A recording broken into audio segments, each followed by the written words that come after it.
this is day one of the Singapore FinTech Festival 2020, and the subject is all about the global economy. It is the economic summit, of course, and that's why we're discussing it. So how will the financial services sector respond in 2021? And this is such an important question, given the fact that most of the world is dealing with a global pandemic. Well, earlier today on the Asia Hub, we heard the views from global banks in the Asia Pacific about how the financial services sector will respond in the coming year.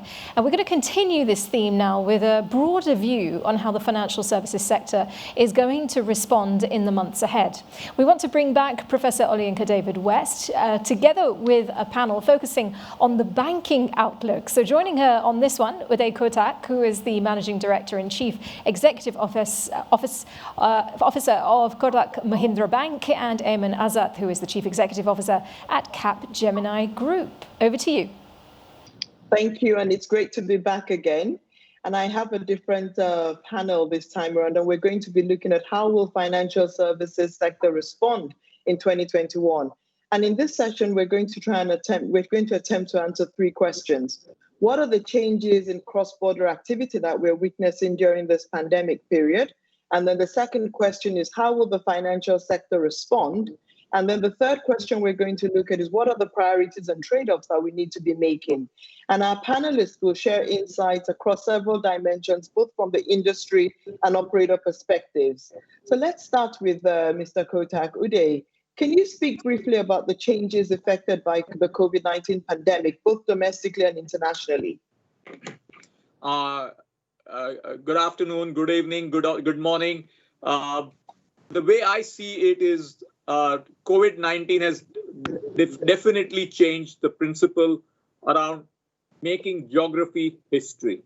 And it has suddenly brought the whole world onto a virtual camera in a sense. And this is going to have profound impact in terms of the way we run our businesses.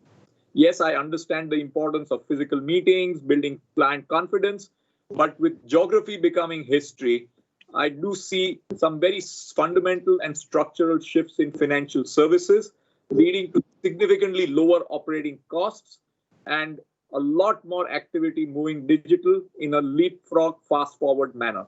At the same time, I think what it has also done is it has made global flows continue to be even stronger in a high liquidity environment.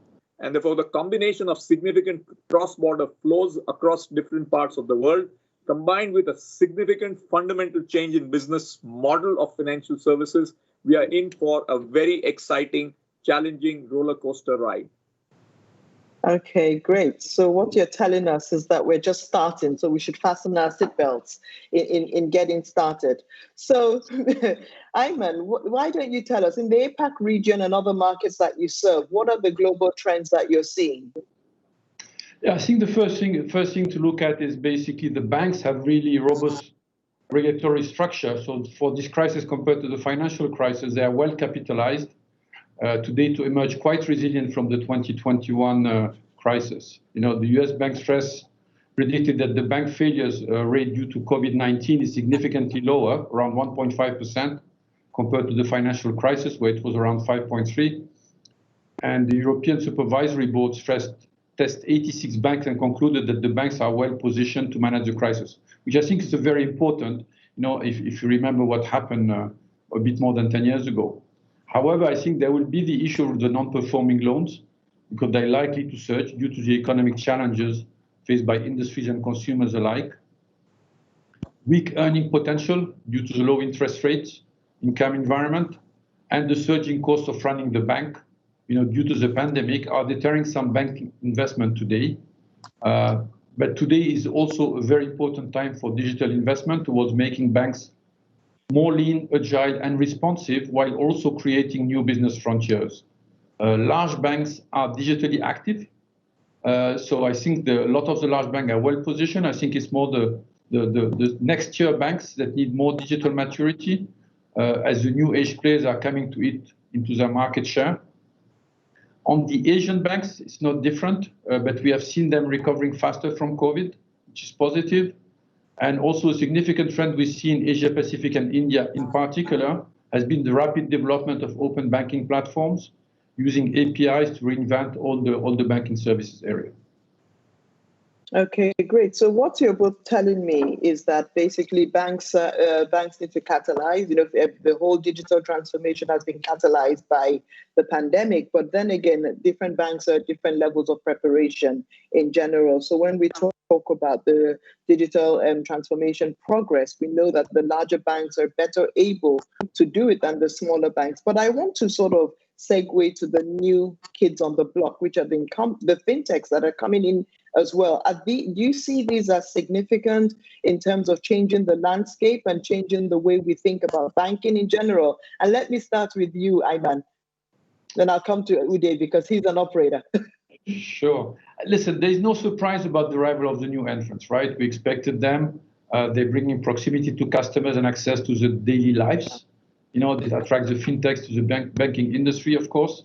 But the banks have the trust of customers, right? Talking about the large bank, the physical distribution channel, compliance requirement, but lack sometimes experience offered by the fintechs. For example, 50% of customers complain about not having an integrated banking experience, like having several accounts, not having several accounts through the same access. The banks and the fintechs, they both acknowledge that collaboration would offer a win-win partnership. Sometimes it happens, sometimes it doesn't happen. Sometimes the banks want to go and reinvent sometimes what the fintechs are doing versus kind of collaborating with the fintech, because I think they can do it better. But it has a cost in terms of speed. So the collaboration, I think, is more crucial now during the pandemic than ever. The banks need speedy, low-cost innovation, and the fintechs need support and funding. So I think there is a real win-win that can emerge there. And as per our latest World FinTech and InsurTech reports, 58% of banks feel they can be quicker to market collaborating with a fintech. And more than half of established incumbents and insurtechs are interested in collaborating with big tech firms. So I think it's essential to really collaborate, to look at that as collaboration between partners, which are well prepared and chosen with precision. And this is sometimes what we help basically some of our clients do. Okay, great. Thank you. And Uday, how do you play it? Are you collaborating right now? Yes, we do collaborate. And I think when we look at fintechs, if there's one thing we constantly ask ourselves, and I'm looking at fintechs and the ecosystem players as the players where the banks will need to collaborate for one important reason. The customer affinity and connection which some of these players have is something banks need to learn from. And banks really need to get a lot more outward looking versus the approach of banks, which has traditionally been more inward looking in terms of approach. Having said that, I think what the issue for many fintechs, including the ecosystem players, is relatively less focus on risk management. And it's all very good for a customer convenience, but finally there is a trade-off between convenience and safety of money. And customers do not fully recognize the importance of safety till a customer actually loses money. And it is here that I think what banks will have to do is get towards cutting-edge customer experience, focused learning from fintechs and other players outside the banking domain.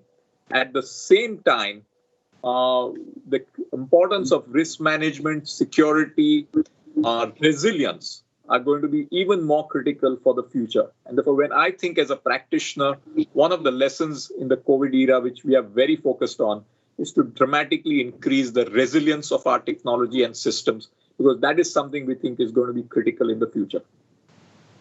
Great. Thank you, Uday. But Uday, I also want to get views on some other side of the financial services markets, for example, insurance and wealth management. What do you see going on in that sector other than just what happens in banking?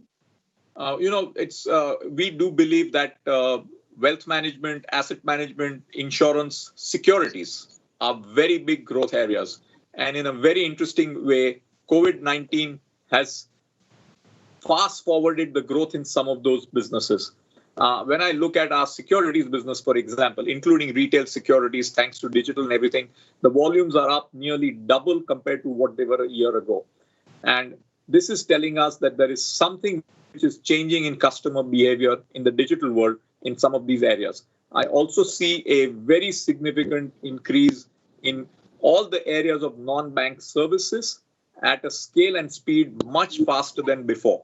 The real challenge which COVID has posted, as Aiman rightly said, is on the risk lending assets. If you look at the system around other than the risk lending assets, most of the other businesses actually are in much better shape. Okay, great. So what I'm hearing both of you say is that while we have the ups, we also have some of the downsides that we need to be mindful of. And this issue about risk and compliance management is also critical, and we can't let our guard down. But I think that most important is this win-win situation. And I think it also demands a culture shift from both sides. How do the banks begin to, as you said, become more external facing and customer centric? And how do we also get the fintechs to realize that their agility also needs that scale, which the banks already have? What strategies are you proposing, Aiman, to help the two sort of see these rather than trying to compete with one another? Well, listen, for me, I've been involved with presenting a lot of fintechs to banks. So, we cover hundreds of fintechs, both insurtech and banktechs, in terms of profile. And we look at where they apply in terms of the value chain. And often when we do sessions with some banks around innovation, we basically ensure that we're able to position some fintechs across the value chain in terms of where they can act in payment, in compliance, in risk management, in lending, in others. And from that, sometimes we come back with interest in exploration from banks around some of the areas. What is a bit challenging sometimes is banks, as you know, are used to develop their own system to a large extent. They don't use packages, they don't use other things. And from that, there's a culture where we can do it better in-house. And there is sometimes you have to fight the culture in banks where people consider that they can, versus kind of collaborating with the fintech, they're better to do it themselves because they will do a better job. But that slows down significantly innovation. And there's a bit of this cultural aspect that has to be addressed. Okay, great. And let me just ask again, from the regulator's perspective, because I think that when we talk about financial services, we can't leave out the regulator. How is the regulator responding to some of these changes? If I can, Uday, you can go ahead. Yes, please. As a practitioner, I think the regulators have become extremely proactive in terms of protection of the customer and the consumer. And we have seen in recent times the regulator is also extremely proactive on the quality of customer service and digital services which banks have provided. And if there are significant outages and downtimes, the regulator is taking it much more seriously in the interests of the consumer and the customer. The regulator is also very focused on fairness to the customer. And I think these are very positive signs. Having said that, one of the things we have to be careful about is we don't have huge arbitrage happening between a regulated world versus an unregulated world. And that is a risk for the financial system and the stability of the financial system. That we need to create regulation which is consistent with what is happening in the larger world. Therefore, if the non-bank players are operating in a freer world, the risk is they will, one, of course, get the customers. And the second is, if banks are focused on meeting the regulations, you could see a significant arbitrage develop between the both.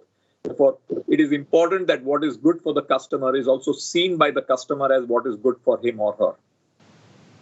Okay, great. And Aiman, what's your take on that in terms of the regulatory role? Just to build on that, we were discussing that a few minutes before we started. It's basically the challenge today is what is a bank, who is a bank, and who needs to be regulated and under what rules, right? And it has to be even in terms of basically playing field. If not, traditional banks will carry a lot more cost in terms of operation, regulation, compliance that is not necessarily being carried out by the new players. Now, on the other side, you have to find the right balance because you don't want to overburden basically all the fintechs, because if you overburden them, then the cost will become too high and you will basically kill innovation. And I think from a regulator perspective, it's more challenging than ever, because the important thing is how to find the right balance of basically ensuring that there is an even playing field and there's enough regulation on some of these new players. On the other side, by not overburdening them, because that will kill all the innovation, because the cost of compliance will become so high that basically it will kill innovation. And it's a difficult balance, and I think it's a challenge for regulators to be able to find the right balance. To find the right balance. Do you have any examples of regulators that are sort of working or approaching the right balance that we can learn from? I don't know. I always tend to think that Europe tend to be very regulated, and we always say that basically innovation in Europe is regulatory driven, because whenever you have to innovate, you basically have to innovate around the regulation that exists. So things like PSD2 and GDPR are definitely part of the landscape. They definitely help to set some of the rules of the game. But at the same time, basically, you have to take them into account when you do regulation. You go on the other side, you go like in Asia, it's very society driven in terms of innovation. There are definitely regulation in countries, but consumerism, consumers drive a lot. They put a lot of pressure around the innovation, and then you go into the US. It's really driven by the industry players. It's really the industry players that drive innovation. Regulation can happen after. So it's tend to be open playing field, and then regulation comes as things kind of get a bit out of control. Where on the other side in Europe, I would say regulation comes in anticipation of things. So it's a bit different in terms of approaches when you look from a regulatory perspective. Okay, great. And another thing I want to find out about is since we're talking about digitization, and what's the level of digitization across the regulator space as well, especially when we're talking about RegTech and SupTech, how efficient can they get in these areas? And Aiman, I think what comes to mind is you're mentioning about we're in a better position than we were with the 2008 financial crisis. How do we also use these technologies to ensure that we can stay there? I think, listen, when we look at some of the digital is definitely there, right? So there's not anybody questioning about whether digital is important, Our latest World Payment report says that 79% of bank executives ranked client visible innovation and digital transformation as the top short-term driver for their strategic initiative. So it's definitely, the important thing around that is that the focus is shifting bit by bit from primarily front-end digitization. It was really around the relationship with the customer and how to interact with the customer and have the customer have access to a digital channel, to end-to-end transformation. The just digital relationship is not enough. The pressure is coming now around the innovation in terms of services, in terms of product, in terms of agility, and that requires an end-to-end transformation. And firms, bit by bit, recognize that enabling mid and back office is very imperative for innovation and experiential front end, right? It's really that evolution in terms of beyond providing just the normal access to your transaction is what else are you bringing in? How agile are you? And it's a bit mimicking in a certain way some of what the fintechs can do. And that require really end-to-end transformation and not just focusing on the digital channel and the digital relationship. Okay, great. So Uday, what do you see in India and in your own organization? I think if you mean from the point of view of regulation, or what areas are you? From the point of view of the digital transformation of the regulator and applying the tools as well. Yeah, in fact, we just had a press conference of this RBI, the central bank governor of Reserve Bank of India, just a couple of days ago, and the RBI governor touched about the central bank significantly upscaling its supervisory and regulatory ability through the technology, significantly higher levels of off-site supervision, which is replacing a lot of the on-site supervision. And we can see, including across different banks, in terms of the way the inspections and other oversight is being done by regulators at a very different level of technology than what we have seen even 2 or 3 years ago. Therefore, the understanding that technology is a significant power which enables regulation to have a much greater oversight on the functioning of institutions is important. The regulator has also taken some regulatorily tough decisions in the last 1 week on technology players who have had trouble with the functioning of their applications and other aspects for protection of the customer. So we have seen a tougher regulator, a regulator much more focused on technology as the basis of oversight. Great, thank you. So going back to that issue of service quality that you mentioned in terms of ensuring that our systems don't fail, how are we also sort of building better infrastructure to ensure that we can cater to the scale. And I'm not sure in the APAC region in Europe, in terms of what are the trends that you're seeing? Are we all going cloud computing, or are we sort of still hosting our own systems within the financial sector? I think we are still the cloud. Go ahead. The cloud, as for all the new opportunities, cloud is becoming the much more favored one. The traditional banking and core banking continues to be on the traditional data center base, but cloud is becoming an important aspect of what we do. At the same time, we are also seeing we look at it at our place, where if there's one item which is one of the fastest growing items in terms of cost, it's technology, both on the application side, but even more on the infrastructure side. I actually believe that the speed at which volumes are increasing, it is exponential. In India, you also have the unique identity number and a digital payment system, which is fully circled in terms of volumes. So if volumes go up 3x, 5x, 10x, 20x, how resilient are our systems? So if you ask me, my biggest focus today is, of course, the customer experience at the front end. But for that, the highest focus is resilience. Okay, great. And Aiman, what do you see with your clients and across the region? Yeah, building on some of that. I mean, technology is a means to an end. And the important thing is really understanding the customers and the business gaps. That's really what the priority has to be.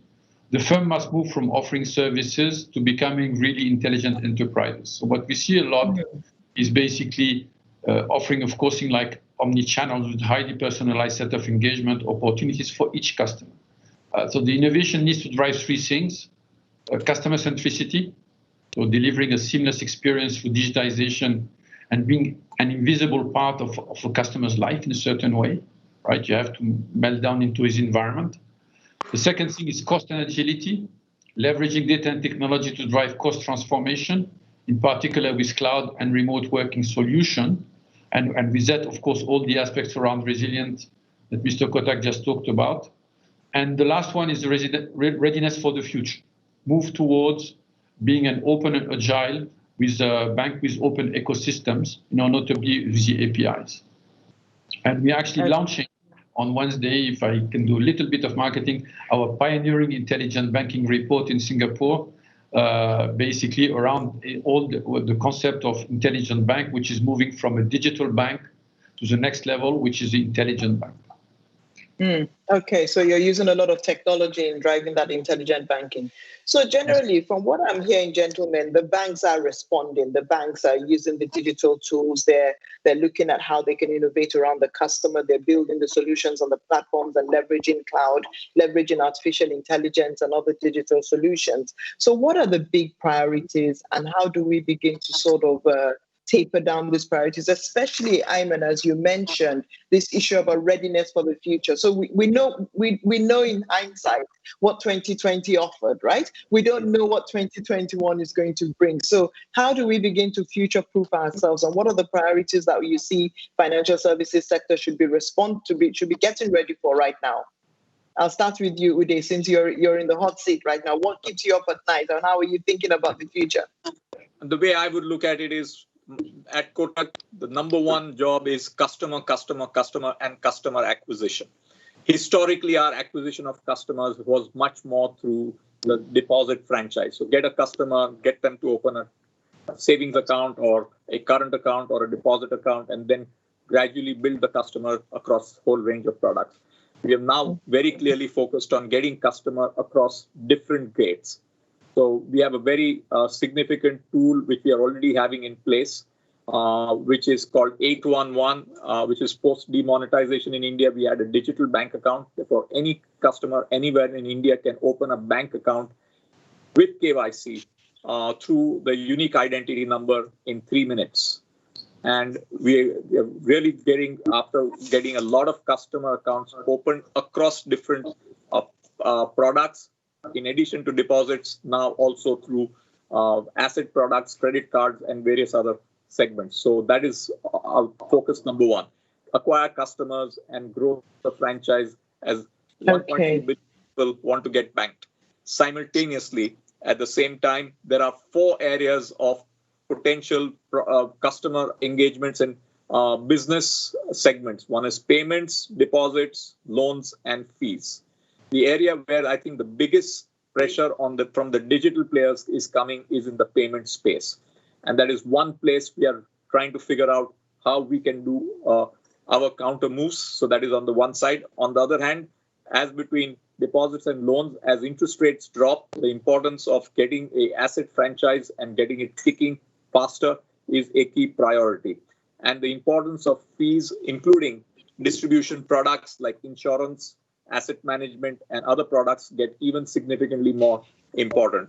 And trying to really have, from a customer point of view, a broader life cycle financial services relationship in the context of India and its population, we see that as a very significant opportunity. But like a good, important aspect of risk management, listen carefully. Okay, great. So we have to be mindful. Aiman, and your perspective, please, in terms of future proofing. Sure. If you look at the post-2018 crisis, the whole focus was really around stabilizing the system with strict oversight on non-financial risk. If you look at the COVID-19, what it brings is an emphasis on the non-financial risk, right? Because the post-2008 was really around financial risk. Here we are non-financial risk. Remote working, branch closures, global trade impact, failures on manual operational control processes, and digital versus physical channels, right? Which basically raises the question of the role of the branches. For example, the operational control processes remain intensely manual at some banks, leading often, given the scope of control, to a simpler approach. But this might not be the most cost effective. As an example, a bank discovered recently that controls on checks were only covering a few percent of the volume received, and through automation and machine learning, the bank should soon get to nearly 100%, right? But it's also the birth of modern banking 3.0. For example, you could be able to determine the optimal channel that the customer prefers for specific activities, through intelligence. And today, 75% of financial services firms also perceive, as Mr. Kotak just said, that risk compliance is their most crucial area. Of course, interestingly, as we go into next year, I raised already the point around the non-performing loans. We have to see how they rise next year and how banks are going to manage their loan books in that context. But innovation in credit assessment, disbursement, recovery will be a daunting task for a number of banks basically going in 2021. Okay, great. And I think what I'm hearing is that basically the banking system resilience is getting more robust, because the 2008 was about the financial risk. Now it's non-financial risk. So we're building better structures and better systems. But to be able to do all these things, gentlemen, data is critical, right? Everyone, we need data. How are we building our data ecosystems to enable us do what we want to do? So, Uday, you spoke about moving from deposit mobilization to lead generation and account management and building the services. How are you building that data structure? And then I will come to you, Aiman, as well, in terms of how you're preparing your clients for that. Of course, we've got all the usual bells and whistles. We've got a data warehouse going. We've got data lake process going. The fact of the matter is, I asked myself the question: we've got a lot of data. How good are we at deciphering that data and making some sense out of that? But one of the challenge for us is convert the huge store of data which we have into meaningful, able business decisions are going forward. Therefore, one of the largest areas of focus by far is in the area of analytics. And we do hope that this area of activity is going to be the critical area. Therefore, digital is just one aspect of this. The two important aspects which I think are going to be key for our future is data governance, analytics, converting to intelligence and outputs. So I think that is the big generation which we are going to, transformation which we are in the process of, and we are continuing to invest heavily in it. It also means a very different set of people. Therefore, we're coming to a point of time where we are asking the question, how do we get people who are not necessarily bankers but understand the risk management which a banker needs to understand? So that is the big trade-off as we go forward. But we see this as a transformative opportunity over the next few years. Our view is, I'm not sure whether banks will remain in the form we have known, but I'm pretty clear that banking is here to stay. Okay, so banking is here to stay. Maybe you're not banks, then banks might not be, but we'll be doing banking one way or the other. Aiman, what's your take on this data building and data development? People talk about data like the new oil and others. For me, there's two fundamentals, two very big pillars. There's one pillar, which is cloud, which we mentioned a little bit. Cloud is really the foundation to be able to provide the technology platform, which is absolutely critical for banks to get the agility, the scalability, and the cost efficiency required to be able to operate. And the second one is data, right? And data is going to be around intelligence. And everybody agrees that it's very important. Everybody is looking at how to use it. When we see today the challenges around some of the banks that they see, one, they don't have enough good people in this area, right? So we have first to acknowledge that there's a lack of skills in terms of to be able to work on data and basically leverage data in terms of intelligence. The second challenge that we see is a lot of projects cannot go from proof of concept to basically real production, right? So the scalability of the artificial intelligence. A lot of it is really worked on very small example and proof cases, but many of them cannot really see the day of light in terms of at scale, in terms of usage, to have a real impact in terms of the operation.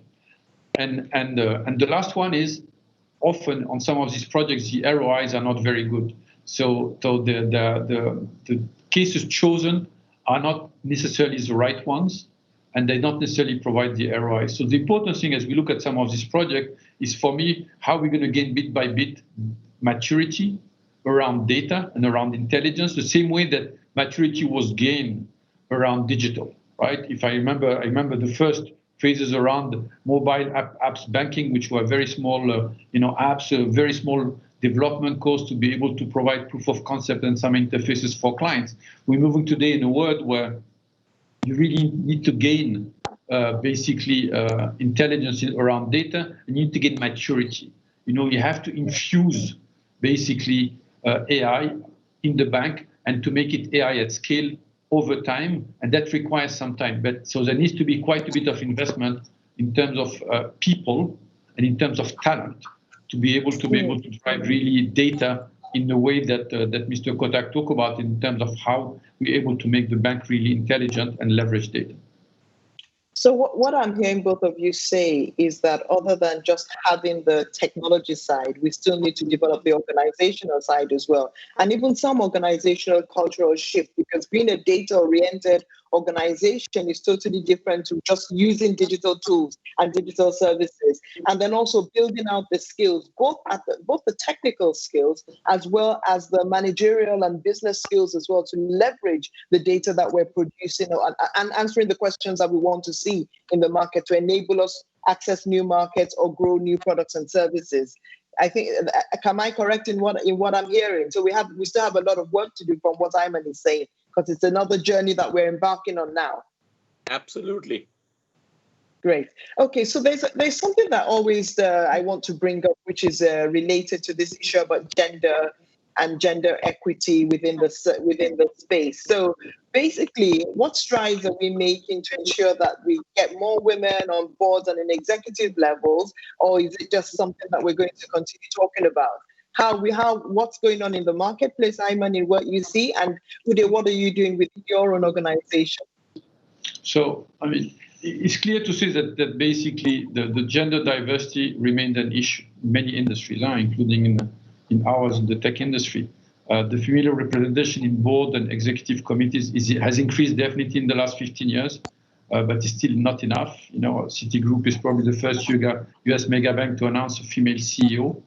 And while the growth is still slow, things are progressing.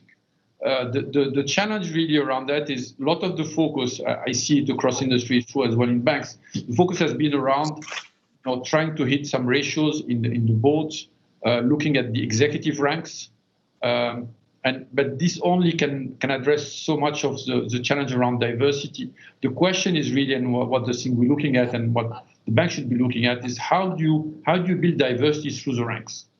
Because you have to build your own pool. You cannot just look at hiring outside to be able to compensate some of the internal failures. And some of it is really linked to be able to manage, things like promotion, things like hiring, managing exits as well, to be able to reduce attrition, in females as you go up through the ranks. And I think that, I think the pandemic, for example, is going to be a great opportunity for us in terms of finding ways to be able to increase gender diversity. I think the remote work and the work from home is an opportunity to help develop a gender diversity. But at least our finding is that it really has to be managed very proactively, and it does require that you basically focus a lot more around building diversity in your own ranks, starting from the entry level and trying to keep that diversity as you go up to be able to have the senior leadership pool that you need on the female side. Okay, great. Thank you very much for that, Aiman. And Uday?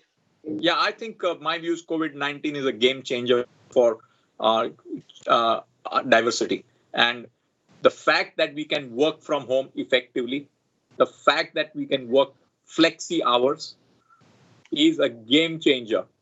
And we have at Kotak, we are very focused on seeing how, particularly in the Indian context, many Indian women would love to work, but provided they get flexi hours.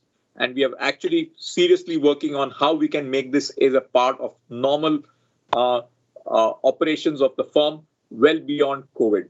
So let it be hours which suit a person, and let it be times when it makes sense to be working from home. And I'm really wondering how this new balance in the post-COVID world will work between home and work and office. And I do believe that the diversity agenda will get a significant fillip. However, that still retains the challenge of how do you ensure diversity as you move up the ladder. One of the challenges which happens is, and like was mentioned, that a lot of women lose or step off the formal structures as time moves. How do we keep them in the system through a flexi hour, work from home, kind of a flexible approach at crucial times in their careers and their lives? And this kind of change will actually enable women to climb up the top in organizations. Therefore, I am pretty optimistic, and it's something which we drive in a very focused manner at Kotak. Great, thank you. And I think that another thing you should think about is maybe giving them re-entry opportunities as well, if they have to leave the workspace for a while and then come back in. So gentlemen, thank you. Final comments in terms of what advice would you give a CEO today or an executive of a financial services firm to build resilience in 2021 and beyond? Sorry, go ahead. You go ahead. Okay. I mean, very humbly, right? I have to be humble in this area, but just building on one of the things that Mr. Kotak said, the focus on building resilience is really important, right? And this is really around making the right investments now in terms of things like API, cloud, AI capabilities, building experience-driven digital expertise. Time is really now to move on the digital side in terms of intelligence, to go to the intelligence bank and the intelligent enterprise, open the doors and find the right between the different options to improve the firm in terms of building capability in-house or acquiring, sometimes fintech, or collaborating with them to be able to do that. I think the other big thing for banks to think about is really sustainability. Green operation, diversity, inclusion should be part of the core strategy today, and it should help the bank to become more agile, more future-ready, and outpace competition. And that's really very humbly what I could say. Thank you very much, Aiman. And Uday, quickly. Turning points create once in a century opportunity like COVID has. Therefore, let's look at this as an opportunity for transformation. I think that is point number one.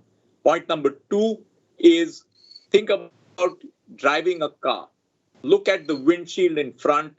Don't keep on looking at the rear view mirror, because the road ahead is of crucial importance. Very often we tend to look at the rear view mirror too much. Therefore, keep a clean view into the future. And the good news about 2021 is we must all remind ourselves that hindsight is 2020. Great. Thank you very much, Aiman, Ezzat, and Uday Kotak, for your wonderful insights. It's been a pleasure talking to both of you, and enjoy the rest of your day. And thank you to our wonderful audience. Thank you and have a good day. Thank you. Goodbye. Thank you so much for your contribution as well. A great moderation of a very interesting panel, which was coming to you from literally all over the world, Nigeria, India, and France as well. And that has been a feature of the Singapore FinTech Festival, hasn't it, so far for 2020, is a truly international lineup. Well, there is much more to come, so stay with us.